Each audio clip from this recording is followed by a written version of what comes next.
विश्वानि देव सवितर्दुरितानि परासुव यद्भद्रं तन्न आसुव समानो मन्त्रः समितिः समानि समानं मनः सह चित्तमेषाम् समानं मन्त्रमभिमन्त्रयेवः समानेन वो हविषा जुहोमि। ॐ शान्तिः शान्तिः शान्तिः। आज के सत्र का विषय आर्य समाज की उपयोगिता और इस उपयोगिता में ऋषि का दृष्टिकोण, इस विषय पर विचार करना है। माननीय कोठारी जी तो कल सायंकाल में ही हमारे मध्य में उपस्थित हुए हैं। मैं एक बार थोड़ा सा उनकी जानकारी के लिए बता देता हूँ। यह जो कार्यशाला आयोजित की गई, इस कार्यशाला के विभिन्न सत्रों के जब विषय तय किए जा रहे थे तो विचार हुआ कब कौन सा विषय, क्या विषय रखा जाए और क्यों रखा जाए। तो हम लोगों ने कैसा सोचा, ऋषि के शब्दों में, श्रोताओं को तो पहले भी एक दिन बताया मैंने। ऋषि लिखते हैं उपदेश मंजरी में कि कर्मकांड के करने से कुछ विचार शक्ति जागृत होती है और उसके बाद उपासना के करने से ज्ञान में निर्मलता आती है और उस निर्मलता से व्यक्ति मुक्ति का अधिकारी होता है।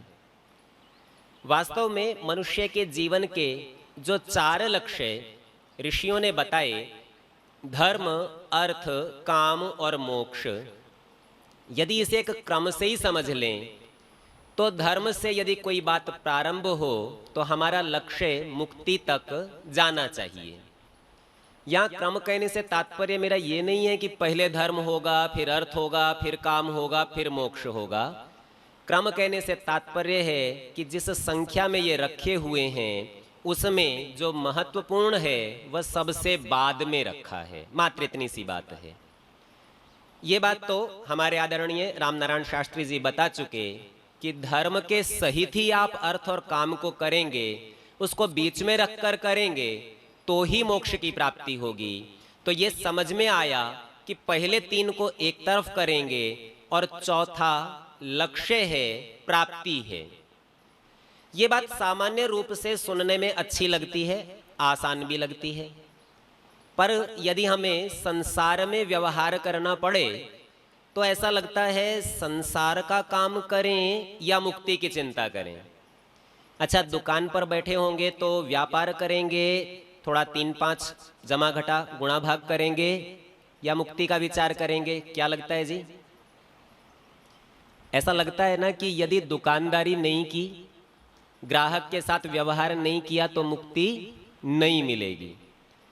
तो ये बात तो हम सत्रों में देख चुके। तो सबसे पहले हमने जो इस कार्यशाला का सत्र रखा वो यही रखा, यज्ञ क्या और क्यों।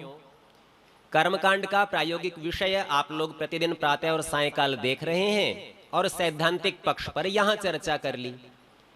जैसे ही यज्ञ का विषय हो तो अगला सत्र की चर्चा की, बोले भाई ठीक है ये कर लिया, बुद्धि कुछ खुल गई, थोड़ी तो विचार शक्ति आ गई, तो फिर विचार करते हैं अब किस पर करें।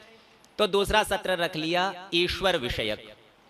अब कोई कहे जी धर्म पहले क्यों नहीं रखा, तो उसके लिए आप लोगों को बताया था कि ऋषि दयानंद ने अपना उपदेश मंजरी में जब पहला उपदेश किया तो करते हुए कहते हैं, बोले सती कुड्य चित्रम, दीवार पहले हो तो चित्रकारी कर सकते हैं। और इस प्रयोजन से धर्म की चर्चा करने से पहले सदा ईश्वर की चर्चा की जानी चाहिए, क्योंकि ईश्वर के बिना धर्म का कोई महत्व नहीं है। तो हमने भी ऐसा ही किया, ईश्वर का स्वरूप इस विषय को रख लिया। इसके बाद धर्म की चर्चा की, धर्म की आवश्यकता का विचार किया, और यदि धर्म का निर्णय करना हो तो क्या देखें, तो वैदिक वांग्मय का परिचय चौथा सत्र बना लिया। वेद से निर्णय भी कर लिया जाए तो इसके बाद क्या करना चाहिए। सो क्रमशः जो सत्रों का क्रम चला, तो कल रात्रि का जो सत्र था वहां आपने मोक्ष के साधन और व्यवधान को देख लिया और ये भी समझ लिया कि जैसा ऋषियों ने एक पुरुषार्थ चतुष्टय कह के 4 चीजें कहीं, जीवन का अंतिम लक्ष्य बता दिया, तो वैसा ही व्यक्तिगत उन्नति की दृष्टि से जो लक्ष्य थे वो तो कल रात्रि के सत्र में हमारे पूरे हो गए। अच्छा, इस व्यक्तिगत उन्नति के बाद कुछ करने का काम है क्या? तो अब आपको थोड़ा सा एक संकेत करना चाहता हूं घटना की ओर। मुंबई में स्वामी जी महाराज बैठे थे, आर्य समाज की स्थापना की थी और आर्य समाज के नियमों पर विचार कर रहे थे और विचार करते हुए एक नियम तो बना चुके थे, दूसरे पर सोच रहे थे। एक सज्जन आए और आकर कहते हैं, स्वामी जी महाराज गंभीर चिंतन में है, कोई समस्या है क्या? बोले हाँ, सोच रहा हूं आर्य समाज में आने वाले व्यक्ति, आर्य समाज से जुड़ने वाले व्यक्ति, सदस्य, अधिकारी और अन्य भी सभी लोग, उनका कर्तव्य क्या होगा, उन्हें करना क्या होगा? क्या केवल बस समाज में आकर बैठ जाएं या अपने को आर्य कहने लगें, इतने से उद्देश्य पूरा हो जाएगा क्या?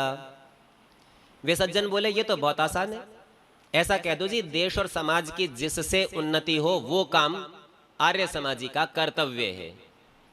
स्वामी जी ने एक क्षण सोचा और बोले नहीं, ठीक बात तब बनेगी जब आर्य समाज का नियम बन जाए केवल देश और समाज नहीं, संसार का उपकार करना इस समाज का मुख्य उद्देश्य है। अर्थात स्पष्ट करने की आवश्यकता है, शारीरिक, आत्मिक और अंत में सामाजिक उन्नति करना।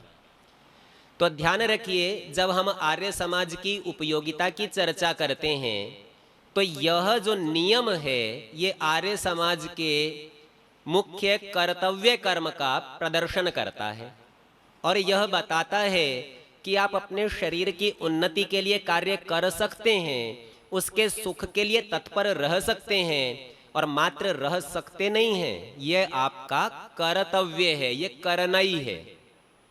केवल शरीर पर नहीं रुकना, आत्मिक उन्नति करना, जिसकी चर्चा हमने कल रात्रि में कुछ मोक्ष वाले सत्र में की है। अच्छा, व्यक्तिगत उन्नति भी यदि पूरी हो जाए तो इसके बाद क्या करना? तो स्वामी जी अवकाश नहीं देते हैं और कहते हैं सामाजिक उन्नति में लगे रहना। ऋषि दयानंद का जो दृष्टिकोण है, यदि आप उसको देखना चाहें तो बस एक छोटा सा काम ऋषि करते हैं, मनुष्य को और धर्म को संकीर्णता से निकालकर विस्तार देते हैं। और विस्तार की सीमा का आप आकलन करना चाहें तो जब वो अपना एक संगठन बनाते हैं, एक संस्था बनाते हैं, तो उसका नाम रख देते हैं परोपकारिणी सभा। इसका पहला शब्द देखिए, पर। पर का अर्थ जी, पर माने दूसरा। दूसरा कौन होता है जी? दूसरा आपसे दूसरा, वो कहां तक हो सकता है जी? संस्था तो अजमेर में स्थापित की, क्या स्वामी जी के सामने बैठा हुआ व्यक्ति दूसरा था? उस संस्था में रहने वाले सारे व्यक्ति दूसरे में थे, पूरे अजमेर के लोग दूसरे में थे, पूरे भारत के लोग दूसरे में थे, पूरे संसार के लोग दूसरे में थे, या पूरा ब्रह्मांड दूसरे में था? आप विचार करेंगे तो ऋषि एक व्यक्ति से समष्टि तक पहुंचते हैं। ये उनका दृष्टिकोण है, उनका चिंतन है। शुरुआत तो स्वयं से कराते हैं, शरीर से बढ़ना, और ले जाते हैं संपूर्ण संसार तक। और इनका जो ये दृष्टिकोण है ना, इसको यदि क्रांतिकारी दृष्टिकोण कहा जाए तो अतिशयोक्ति नहीं है। अच्छा, ये क्रांति से क्या मतलब समझते हैं जी? आर पार करना, उठापटक करना। ये पता है संसार में वैसा नहीं करता कि आप कुर्सी पर बैठे हैं तो आपको उठाकर पटक देगा, ये आर्य समाज का ऐसा काम नहीं है। ये उठापटक तो करता है पर ये दिमाग में करता है। एक छोटा सा नमूना आपको दिखाता हूं। हरियाणा में पानीपत के पास एक गांव है, वहां एक विद्यार्थी था और उन दिनों में आर्य समाज में शास्त्रार्थों की धूम मची हुई थी और पौराणिक जगत ने भी सोचा अब की बार आर्य समाज से शास्त्रार्थ करते हैं, इन्हें पराजित करते हैं और भी जो हमारे विरोध में बात करते हैं ना, उन सब का एक साथ खंडन करके इसे समाप्त करते हैं। सभा बुलाई गई, जो गांव के सरपंच थे उनसे कहा आप बड़े आदमी हैं, बुद्धिमान आदमी हैं, आप मध्यस्थता करिए, अध्यक्ष बनिए और हमारा निर्णय भी करा दीजिए। और उसी के साथ पौराणिक दल भी इकट्ठा हो गया और आर्य समाजियों को भी बुला लिया गया। बुलाने के बाद में जब आर्य समाजियों ने पूछा शास्त्रार्थ किस विषय पर होगा, तो पौराणिक बोले सारे विषय खुले हैं, हमें केवल आर्य समाज का खंडन करना है, हम आर्य समाज जो भी मानता है उसका विरोध करेंगे। आर्य समाजियों ने समझाया, बोले ऐसे नहीं होता, आप कुछ विषय तय कर लीजिए, मूर्ति पूजा पर बात करेंगे, श्राद्ध पर बात करेंगे, वेद पर बात करेंगे, किसी अन्य मान्यता पर बात करेंगे, वो तय कर लीजिए। बोले नहीं, आर्य समाज जो भी मानता है सब गलत है, हम सबका खंडन करते हैं। आप विचार कीजिए, आर्य समाजी बोले यही बात है? हाँ जी यही बात है। तो अध्यक्ष जी से कहते हैं लिखिए, पौराणिक जगत की यह प्रतिज्ञा है कि आर्य समाज की प्रत्येक मान्यता का खंडन करना है। सो आर्य समाज की मान्यता लिख लीजिए, सत्य के ग्रहण करने और असत्य के छोड़ने में सर्वदा तत्पर रहना चाहिए। तो पौराणिक जगत की मान्यता हो गई, असत्य के ग्रहण करने और सत्य के छोड़ने में सर्वदा तत्पर रहना चाहिए। बोले अभी यही नहीं रुकेंगे, दूसरा भी समझ लीजिए आर्य समाज की मान्यता, अविद्या का नाश और विद्या की वृद्धि करनी चाहिए। और पौराणिक जगत की मान्यता इसके ठीक विपरीत, बोले विद्या का नाश और अविद्या की वृद्धि करनी चाहिए। अध्यक्ष जी सभा में से उठ खड़े हुए बोले ये कोई शास्त्रार्थ नहीं है, ये मूर्ख लोग हैं, भगाओ इन्हें यहां से। आप समझ गए होंगे, लेकिन इस घटना का जो प्रभाव पड़ा, वहां से आपके आर्य जगत को एक बहुत प्रसिद्ध तार्किक व्यक्ति मिले और उन व्यक्ति का नाम है पंडित मनसाराम वैदिक। और उनके नाम से कुछ पुस्तकें छपती हैं, नाम के पीछे तोप लगाते थे, पंडित मनसाराम वैदिक तोप। तो वे क्या कहते थे, बोले कहीं भी उस दिन उस बालक मनसाराम को ये बात समझ में आ गई कि आर्य समाज जो है वह एक बौद्धिक क्रांति का परिचायक है। बोले आर्य समाज कोई ऐसी वस्तु नहीं है जिसे उठा के आप जेब में रख सकते हैं, आर्य समाज कोई आभूषण नहीं है जिसे आप गले में पहन सकते हैं, लेकिन आर्य समाज क्या है, बोले वैचारिक दृष्टिकोण है। और इसे आप कहां रख सकते हैं जी? तो एक लोक में कहावत चलती है ना, जादू वो जो सिर चढ़ बोले। तो वास्तव में आर्य समाज वो विचार है जो बुद्धिजीवी के सिर पर चढ़कर बोलता है। आज से 150 वर्ष पूर्व भी जब स्वामी जी महाराज ने इस क्रांति का प्रारंभ किया था, तो ध्यान रखिए सब लोगों ने स्वीकार नहीं किया था। स्वामी जी की बात आपको आश्चर्य लगेगा, हम यदि किसी से कहें जी हम 150 साल पुरानी बात करें, बोले जी पुराने जमाने की चर्चा कर रहे हो।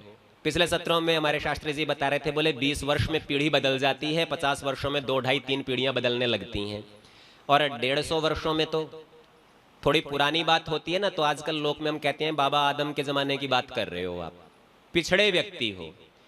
स्वामी जी के 150 वर्ष पहले की बात को यदि आप सुनेंगे तो आपको लगेगा क्या इससे नई बात हो सकती है, और यह बात कब तक नहीं रह सकती है। तो स्वामी जी का दृष्टिकोण इतना आधुनिक है कि आजकल का जो व्यक्ति जो अपने को ये कहता है ना मैं बहुत आधुनिक, मैं मॉडर्न हूं, मैं बिल्कुल पुरानी बात को नहीं मानता, नई से नई चीज को ही पसंद करता हूं, वो आश्चर्यचकित करता हो जाता है और एकाएक तो स्वीकार नहीं कर सकता। हाँ ये बात है कि आने वाले समय में कुछ स्वीकार कर लें। जब 150 वर्ष पूर्व स्वामी जी ने कन्या शिक्षा की चर्चा की, वेद मंत्रों से प्रमाण लिया, तो अनेकों पौराणिक ये कहते थे, बोले ये हमारी कन्याओं को वेश्या बनाना चाहते हैं इसलिए पढ़ाते हैं। आप सोचिए कितना जोरदार विरोध हुआ होगा, और वह करते करते आज क्या स्थिति है जी? कन्या शिक्षा कहां पहुंच गई है जी? मुझे आधुनिक समय में जो उपस्थित बातें हैं ना, उनको बताने के लिए एक एक शब्द गिनाने की आवश्यकता नहीं है। ये आप सब लोगों का अनुभूत विषय है कि इस संसार में कितने कन्या विद्यालय हैं, और बोर्ड की परीक्षा का परिणाम आता है तो प्रत्येक बार अखबार में, मतलब जब से मैं पढ़ रहा हूं ना, मुझे उससे पहले का तो नहीं पता, पर जब से मैं पढ़ रहा हूं मैं तब से देखता हूं इस बार फिर बोर्ड परीक्षाओं में कन्याओं ने बाजी मारी। ये क्रांति, ये विचार कौन ले आया? एक व्यक्ति ने मेरे से कहा, बोले जी पराधीनता का समय था, अंग्रेज ने बंदी बनाया था, स्वामी जी में शक्ति थी तो लड़ना चाहिए था, तलवार लेते जाते मारते 10 20 50 अंग्रेज मारने चाहिए थे।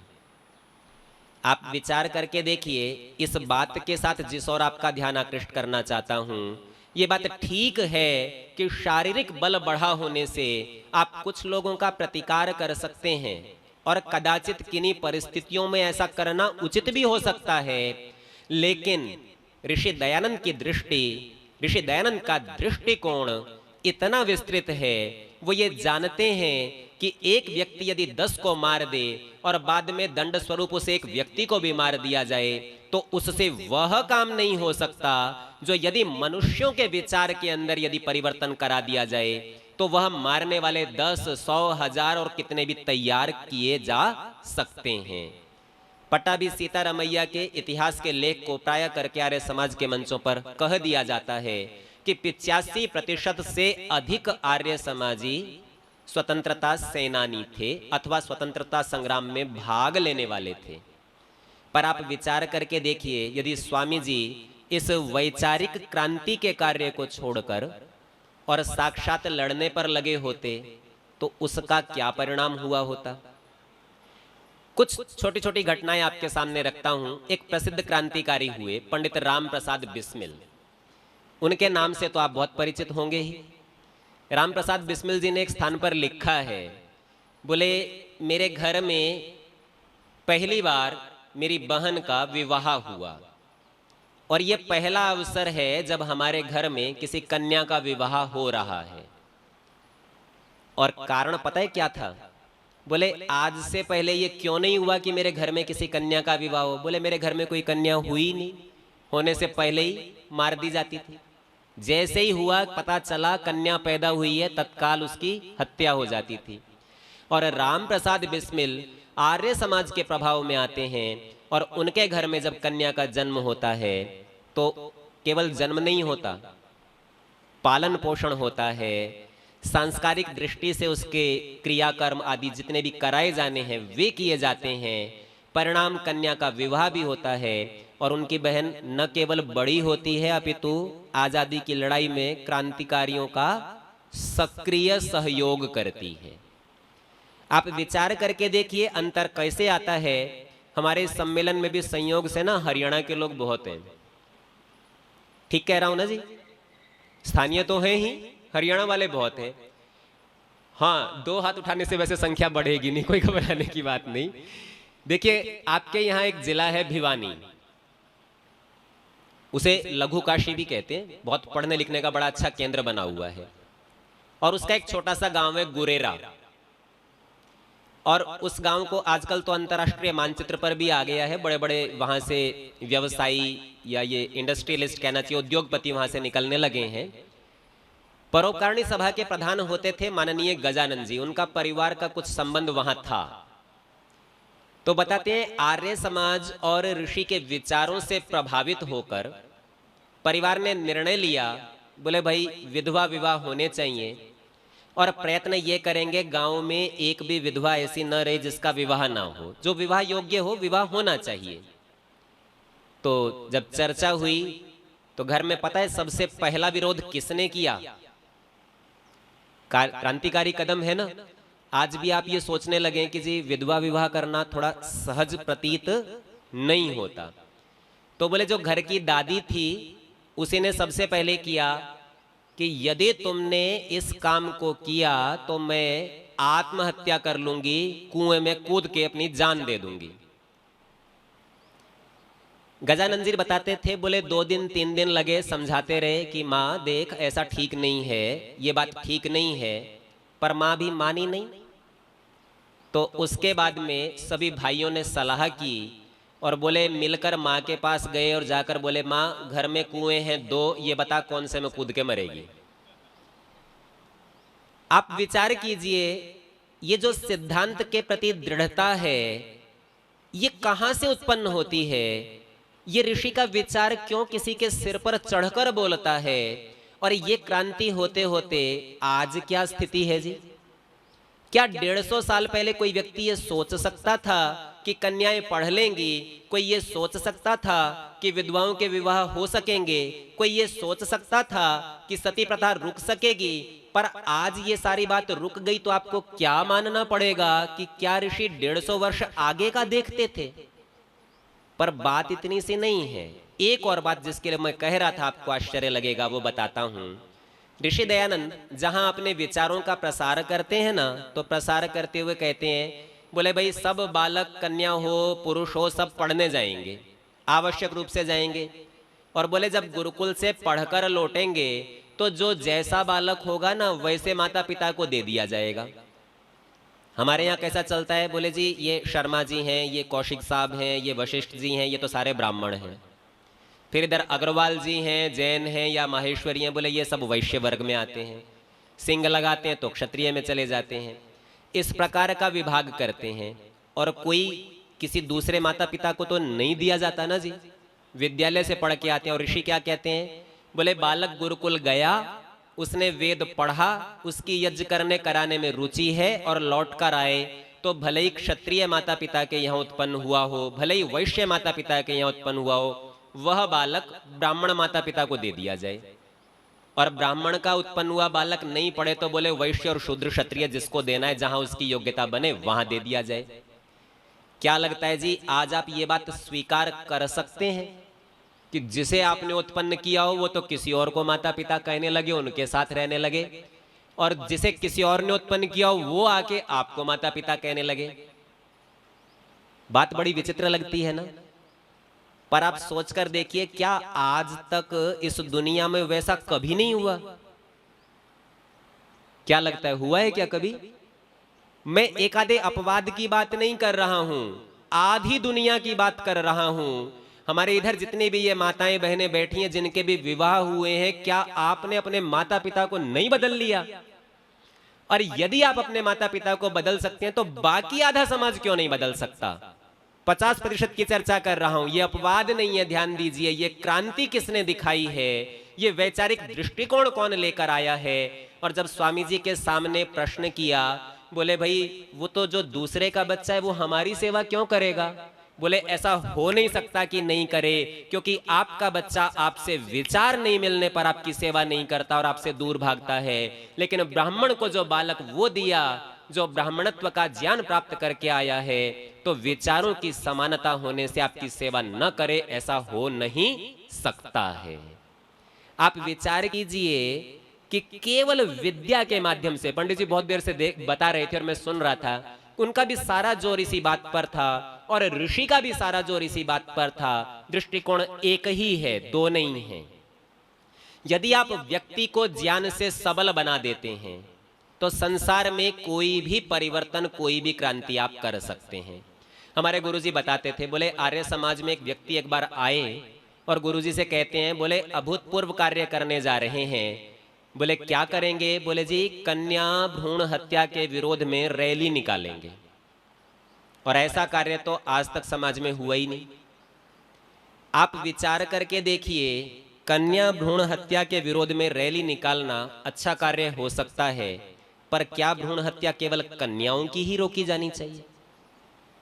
और जिसे आप अवैध संतान कह देते हो, अनैतिकता से उत्पन्न, और ऐसी जो संतानों की हत्या भ्रूण हत्या करते हैं, अथवा कभी कभी तो अनैतिक भी नहीं होता और समाज के मनुष्य ये विचार करते हुए कि भाई अभी नहीं चाहिए, अभी तो थोड़ा आनंद कर लें, घूम फिर लें, मौज मस्ती कर लें, बाद में देखेंगे, ऐसे में ठहरे हुए भ्रूण की जो हत्या होती है उसका विरोध करने की रैली कौन निकालेगा?